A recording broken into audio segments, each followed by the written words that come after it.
अरे पगली, मायका भाभी से नहीं होता है। सोनल की भाभी सोनल को 4 बार फोन कर चुकी थी, पर सोनल फोन ही रिसीव नहीं कर रही थी। बाद में जब सोनल किचन से बाहर आई तो देखा उसकी भाभी के 4 मिस कॉल हैं लगातार। यह देखकर वह घबरा गई, क्योंकि उसकी भाभी को पता होता है कि अगर सोनल 2 बार में फोन नहीं उठाती है तो इसका मतलब यही है कि वह अपने काम में व्यस्त है और या फिर फोन से दूर है। अब सोनल का मन घबरा रहा था, क्योंकि भाभी के 4 फोन लगातार आने से उसे टेंशन हो गई थी, क्योंकि सोनल की मम्मी की तबीयत इन दिनों ठीक नहीं चल रही थी। अभी 2 दिन पहले ही सोनल अपनी मम्मी से मायके में मिलकर आई थी। फिर भी सोनल ने हिम्मत करते हुए अपनी भाभी को फोन लगाया और फोन जैसे ही भाभी ने उठाया तो सोनल को रोते हुए कहा, दीदी, मम्मी जी हमें छोड़कर चली गई हैं। रात को अच्छे से सोई थी। सुबह आपके भैया और मैंने खूब उठाने की कोशिश की, पर वह नहीं उठी। तब हमने डॉक्टर साहब को बुलाया। फिर उन्होंने बताया कि मम्मी जी अब नहीं रही। दीदी, आप जल्दी से घर आ जाओ। इतना सुनते ही सोनल की आंखों से आंसू बहने लगे। पापा तो पहले ही उसे छोड़कर जा चुके थे और अब उसकी माँ भी नहीं रही। सोनल तो बिल्कुल बेहाल हो चुकी थी। अब सोनल ने रोते रोते यह बात सक्षम अपने पति को बताई तो सक्षम ने उसे संभाला और उसे जल्दी से कार में बिठाकर मायके ले गया। सोनल जैसे ही अपने घर पहुंची तो अपनी माँ के शरीर को देखकर उससे लिपट गई और खूब रोई। आखिर में सक्षम ने उसे फिर किसी तरह समझाया और माँ का अंतिम संस्कार किया। सारे विधि विधान होने के बाद भी सोनल की रुलाई रुकी नहीं रही थी। उसे माँ की बहुत याद आ रही थी। तब सोनल की मौसी ने उसके आंसू पोंछे और उसे संभाला और कहा, सोनल बेटा, ऐसे दुखी मत हो। दीदी नहीं रही तो क्या हुआ, मैं हूं ना तेरी मौसी।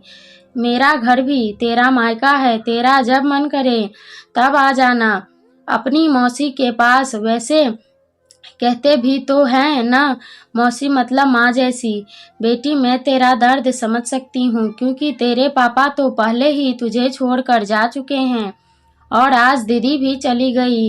कहते हैं ना माँ कि जाने के बाद लड़कियों का मायका भी छूट जाता है। यह भाभी तो बस दुनिया को दिखाने के लिए नाम का रिश्ता होता है, क्योंकि मायका तो माँ से ही होता है। सोनल भी मन ही मन सोचने लगी कि शायद मौसी ठीक ही तो कह रही है और वह मौसी से लिपट कर जोर जोर से रोने लगी और कहने लगी, क्या मौसी, मेरा भी मायका अब नहीं रहा। तभी सोनल की भाभी दूर बैठी दोनों की बातें सुन रही थी। पहले तो भाभी ने सोनल को चुप कराया और फिर उसे दिलासा दी। फिर भाभी ने मौसी से कहा कि मौसी जी, आपने ऐसे कैसे कह दिया कि मायका केवल माँ से ही होता है। मैं मानती हूँ कि माँ का स्थान कोई नहीं ले सकता, लेकिन अभी दीदी के भैया भाभी जिंदा हैं और जब तक हम हैं दीदी का मायका हमेशा बना रहेगा। मैं पूरी कोशिश करूँगी दीदी को मम्मी जी की तरह प्यार और सम्मान देने की, और दीदी जब चाहे तब यहाँ आ सकती है। यह घर कल भी उनका था, आज भी है और कल भी रहेगा। मौसी जी, मैं भी एक बेटी हूँ और मेरा भी मायका है और मैं अच्छे से जानती हूँ कि हम बेटियों के लिए मायका कितना महत्वपूर्ण होता है। मौसी जी, आप दीदी को अपने घर जरूर बुलाइए, पर उन्हें अपने भैया भाभी के प्यार से दूर मत करिए।